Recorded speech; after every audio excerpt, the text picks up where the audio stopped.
Marius attacked. One day, M.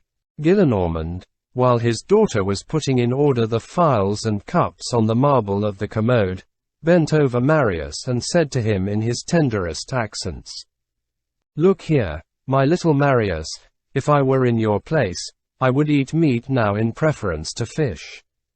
A fried sole is excellent to begin a convalescence with, but a good cutlet is needed to put a sick man on his feet."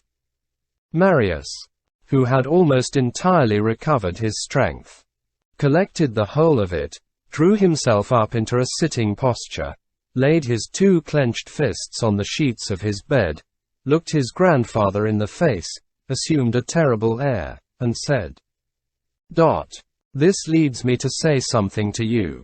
"What is it?" "That I wish to marry." "Agreed," said his grandfather. And he burst out laughing. "How agreed?" "Yes, agreed. You shall have your little girl." Marius, stunned and overwhelmed with the dazzling shock, trembled in every limb. M. Gillenormand went on. "Yes, you shall have her, that pretty little girl of yours. She comes every day in the shape of an old gentleman to inquire after you. Ever since you were wounded, she has passed her time in weeping and making lint. I have made inquiries. She lives in the Rue de l'Homme Armé, No. 7. Ah, there we have it. Ah, so you want her. Well, you shall have her. You're caught. You had arranged your little plot. You had said to yourself, I'm going to signify this squarely to my grandfather, to that mummy of the Regency and of the Directory, to that ancient beau, to that Durante turned Gerante. He has indulged in his frivolities also, that he has. And he has had his love affairs, and his grisettes and his cosettes. He has made his rustle, he has had his wings, he has eaten of the bread of spring. He certainly must remember it. Ah, you take the cockchafer by the horns. That's good. I offer you a cutlet and you answer me. By the way, I want to marry. There's a transition for you. Ah, you reckoned on a bickering. You do not know that I am an old coward. What do you say to that? You are vexed. You did not expect to find your grandfather still more foolish than yourself. You are wasting the discourse which you meant to bestow upon me, Mr. Lawyer, and that's vexatious. Well, so much the worse, rage away. I'll do whatever you wish, and that cuts you short, imbecile. Listen. I have made my inquiries, I'm cunning too. She is charming. She is discreet. It is not true about the Lancer, she has made heaps of lint, she's a jewel, she adores you. If you had died, there would have been 3 of us. Her coffin would have accompanied mine. I have had an idea. Ever since you have been better, of simply planting her at your bedside, but it is only in romances that young girls are brought to the bedsides of handsome young wounded men who interest them. It is not done. What would your aunt have said to it? You were nude 3/4 of the time, my good fellow. Ask Nicolette, who has not left you for a moment, if there was any possibility of having a woman here. And then, what would the doctor have said? A pretty girl does not cure a man of fever. In short, it's all right. Let us say no more about it. All's said, all's done, it's all settled, take her. Such is my ferocity. You see, I perceived that you did not love me. I said to myself, here now, I have my little Cosette right under my hand, I'm going to give her to him. He will be obliged to love me a little then, or he must tell the reason why. Ah, so you thought that the old man was going to storm, to put on a big voice, to shout no, and to lift his cane at all that Aurora. Not a bit of it. Cosette, so be it. Love, so be it. I ask nothing better. Pray take the trouble of getting married, sir. Be happy, my well-beloved child. That said, the old man burst forth into sobs. And he seized Marius' head, and pressed it with both arms against his breast, and both fell to weeping. This is one of the forms of supreme happiness. "Father!" cried Marius. "Ah, so you love me," said the old man. An ineffable moment ensued. They were choking and could not speak. At length the old man stammered. "Come. His mouth is unstopped at last. He has said, 'Father,' to me." Marius disengaged his head from his grandfather's arms, and said gently, "But, father, now that I am quite well, it seems to me that I might see her." "Agreed again, you shall see her tomorrow." "Father. What? Why not today?" "Well, today then. Let it be today. You have called me, father, 3 times, and it is worth it. I will attend to it. She shall be brought hither." "Agreed, I tell you. It has already been put into verse. This is the ending of the elegy of the Jeune Malade, by André Quenier, whose throat was cut by the ras. By the giants of 93. M. Gillenormand fancied that he detected a faint frown on the part of Marius, who, in truth, as we must admit, was no longer listening to him, and who was thinking far more of Cosette than of 1793.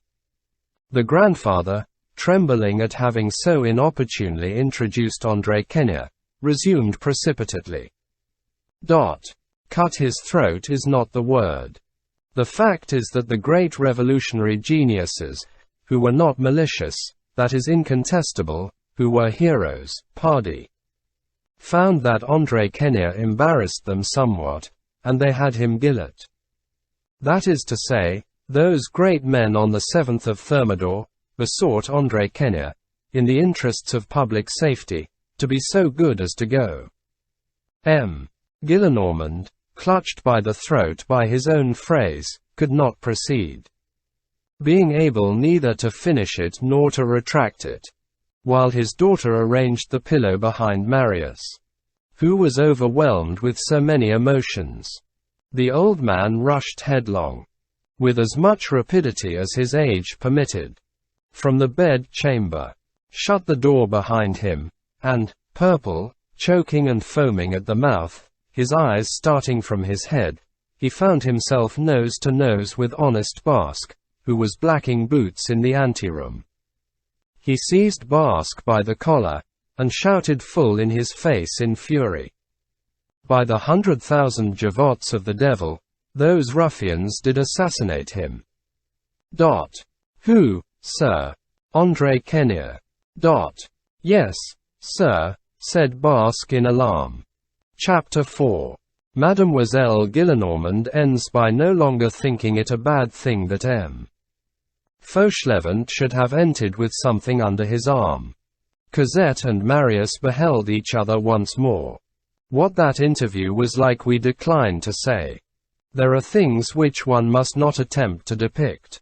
The son is one of them. The entire family, including Basque and Nicolette, were assembled in Marius' chamber at the moment when Cosette entered it.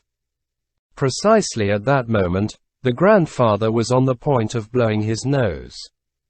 He stopped short, holding his nose in his handkerchief, and gazing over it at Cosette. She appeared on the threshold. It seemed to him that she was surrounded by a glory. "Adorable!" he exclaimed. Then he blew his nose noisily. Cosette was intoxicated, delighted, frightened, in heaven. She was as thoroughly alarmed as anyone can be by happiness. She stammered, all pale, yet flushed. She wanted to fling herself into Marius' arms, and dared not.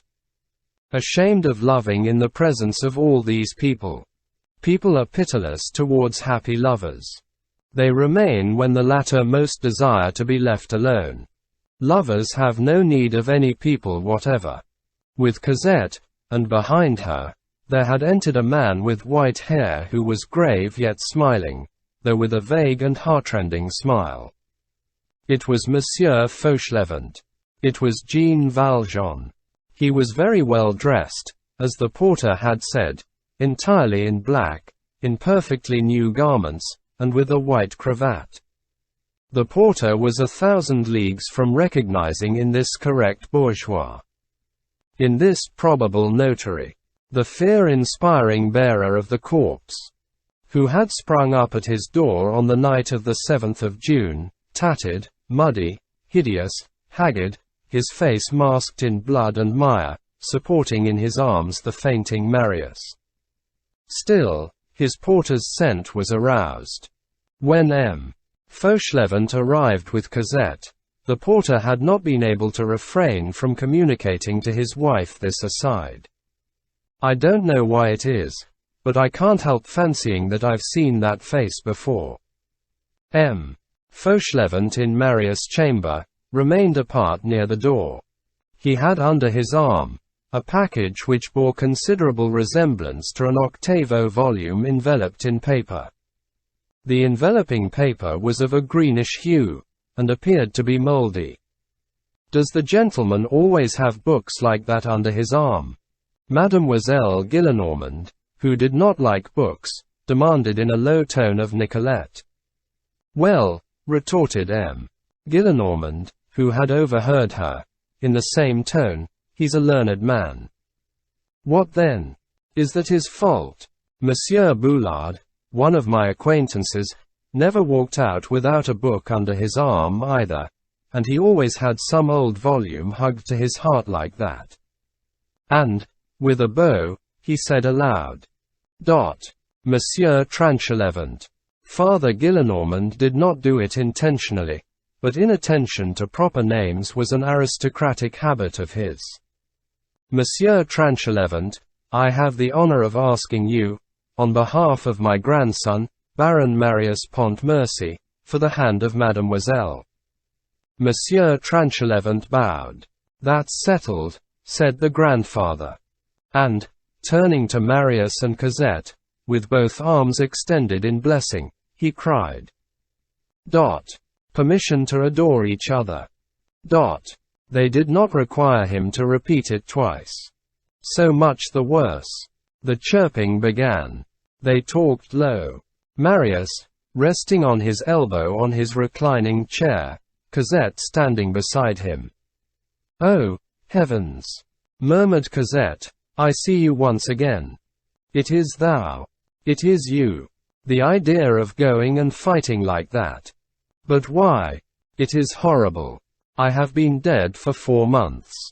Oh, how wicked it was of you to go to that battle. What had I done to you? I pardon you, but you will never do it again. A little while ago, when they came to tell us to come to you, I still thought that I was about to die, but it was from joy.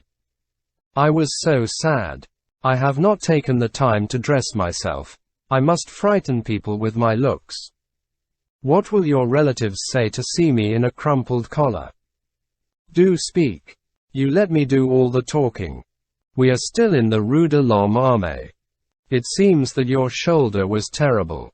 They told me that you could put your fist in it. And then, it seems that they cut your flesh with the scissors. That is frightful. I have cried till I have no eyes left. It is queer that a person can suffer like that. Your grandfather has a very kindly air. Don't disturb yourself. Don't rise on your elbow. You will injure yourself. Oh, how happy I am. So our unhappiness is over. I am quite foolish. I had things to say to you, and I no longer know in the least what they were. Do you still love me? We live in the Rue de l'Homme Armé. There is no garden. I made lint all the time. Stay, sir, look, it is your fault, I have a callus on my fingers. Angel, said Marius.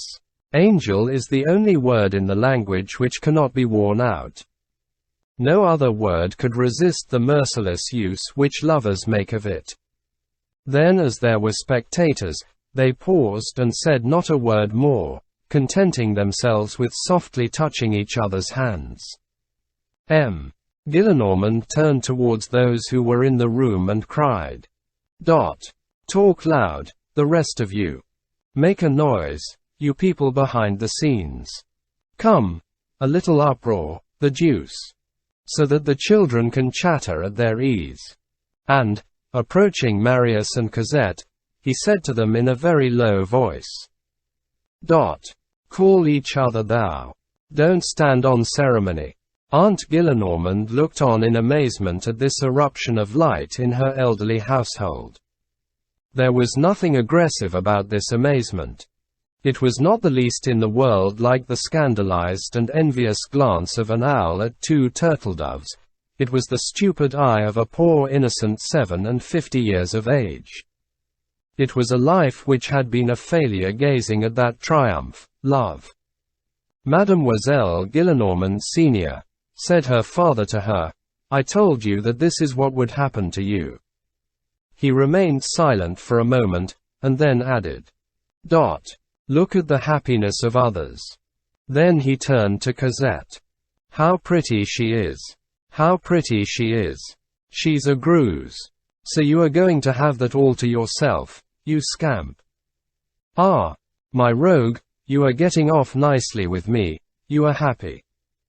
If I were not 15 years too old, we would fight with swords to see which of us should have her. Come now. I am in love with you, mademoiselle. It's perfectly simple. It is your right. You are in the right. Ah, what a sweet, charming little wedding this will make. Our parish is Saint Denis du Saint Sacrament, but I will get a dispensation so that you can be married at Saint Paul.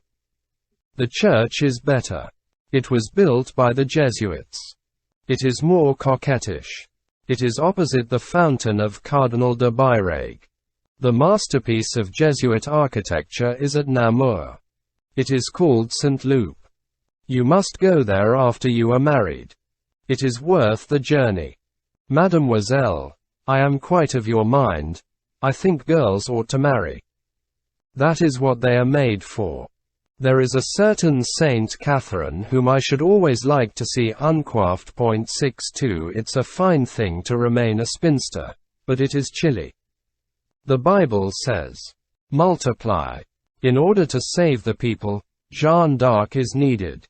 But in order to make people, what is needed is Mother Goose. So, marry, my beauties. I really do not see the use in remaining a spinster. I know that they have their chapel apart in the church, and that they fall back on the society of the Virgin. But, sapristi, a handsome husband, a fine fellow, and at the expiration of a year, a big, blonde brat who nurses lustily, and who has fine rolls of fat on his thighs, and who musses up your breast in handfuls with his little rosy paws, laughing the while like the dawn. That's better than holding a candle at Vespers, and chanting Turris Ebernia. The grandfather executed a pirouette on his 80-year-old heels, and began to talk again like a spring that has broken loose once more. Ainsi, bornant les causes de tes revasseries. Alcip, il est donc vrai, dans peu tout maries. 63. By the way. What is it, father? Have not you an intimate friend? Yes, Courfeyrac. What has become of him? He is dead. That is good. He seated himself near them, made Cosette sit down, and took their 4 hands in his aged and wrinkled hands. She is exquisite, this darling. She's a masterpiece, this Cosette. She is a very little girl and a very great lady. She will only be a baroness, which is a come down for her. She was born a marquise. What eyelashes she has. Get it well fixed in your noddles, my children, that you are in the true road. Love each other. Be foolish about it. Love is the folly of men and the wit of God. Adore each other. Only, he added, suddenly becoming gloomy, what a misfortune. It has just occurred to me. More than half of what I possess is swallowed up in an annuity. So long as I live, it will not matter, but after my death, a score of years hence, my poor children, you will not have a sou. Your beautiful white hands, Madame la Baronne, will do the devil the honor of pulling him by the tail. 64. At this point they heard a grave and tranquil voice say, Mademoiselle Euphrasie Fauchelevent possesses 600,000 francs. It was the voice of Jean Valjean. So far he had not uttered a single word, no one seemed to be aware that he was there, and he had remained standing erect and motionless, behind all these happy people. What has Mademoiselle Euphrasie to do with the question? Inquired the startled grandfather. I am she, replied Cosette. 600,000 francs, resumed M. Gillenormand. -14 or 15,000 francs, possibly, said Jean Valjean. And he laid on the table the package which Mademoiselle Gillenormand had mistaken for a book. Jean Valjean himself opened the package. It was a bundle of bank notes. They were turned over and counted. There were 500 notes for 1,000 francs each, and 168 of 500. In all, 584,000 francs. This is a fine book, said M. Gillenormand. 584,000 francs, murmured the aunt. This arranges things well, does it not, Mademoiselle Gillenormand senior? Said the grandfather. That devil of a Marius has ferreted out the nest of a millionaire grisette in his tree of dreams. Just trust to the love affairs of young folks now, will you? Students find studentesses with 600,000 francs. Cherubino works better than Rothschild. 584,000 francs, repeated Mademoiselle Gillenormand, in a low tone. 584. One might as well say 600,000. As for Marius and Cosette, they were gazing at each other while this was going on. They hardly heeded this detail.